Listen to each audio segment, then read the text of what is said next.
Oi, amiga. Hoje eu tô te enviando esse vídeo só pra dizer que você é maravilhosa. Quanto Deus tocou no meu coração pra te dizer o quanto você é única, o quanto você é preciosa, o quanto você é a menina dos olhos de Deus. E eu peço a Ele que te esconda à sombra das suas poderosas asas, protegendo você de todo malefício, também a sua família.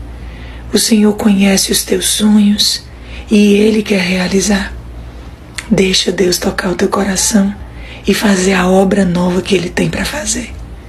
Eu sei que às vezes você pode ter medo, mas do teu jeitinho, no teu cantinho, Deus vai agir.